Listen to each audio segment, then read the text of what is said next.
अमरावती पोलिसांच्या सीआययू पथकाने मोठी कारवाई करत एमडी अंमली पदार्थाची तस्करी उधळली आहे।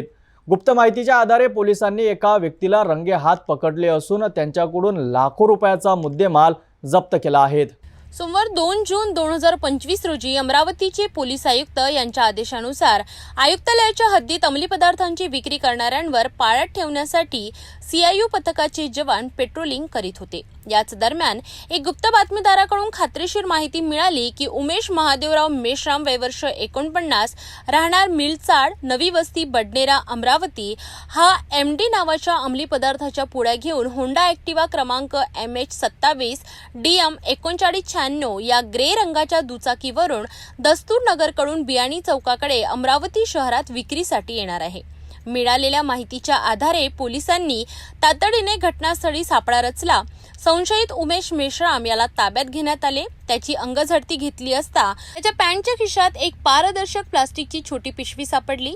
या पिशवीत पांढऱ्या रंगाचे मडकट रवेदार एमडी पावडर आढळले। त्याचे वजन सुमारे 25 ग्रॅम असून त्याची अंदाजित किंमत 1,25,000 रुपये आहे। यासोबतच त्याच्याकडून 15,000 रुपये किमतीचा विवो कंपनीचा काळ्या रंगाचा मोबाईल आणि 80,000 रुपये किमतीचा होंडा ॲक्टिवा ग्रे रंगाची दुचाकी असा एकूण 2,20,000 रुपयांचा मुद्देमाल जप्त करण्यात आला आहे। आरोपी उमेश मेश्राम याने शासनाने बंदी घातलेला एमडी नावाचा अंमली पदार्थ जवळ बाळगून तो विक्री करण्याच्या उद्देशाने वाहतूक करताना आढळल्याने त्याच्या विरुद्ध फ्रेझरपुरा पोलीस स्टेशनमध्ये NDPS ऍक्ट अंतर्गत गुन्हा दाखल करण्यात आला आहे। या गुन्ह्याचा पुढील तपास फ्रेझरपुरा पोलीस करीत आहेत।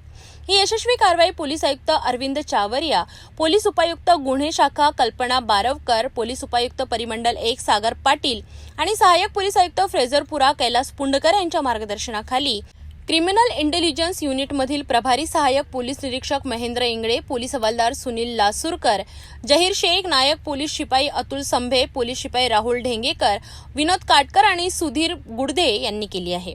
अमरावती पोलिसांनी केलेल्या मोठ्या कारवाईमुळे शहरातील अंमली पदार्थाच्या तस्करांना मोठा धक्का बसला आहे। पोलिसांनी दाखवलेल्या या तत्परतेचे सर्वत्र कौतुक होत आहे।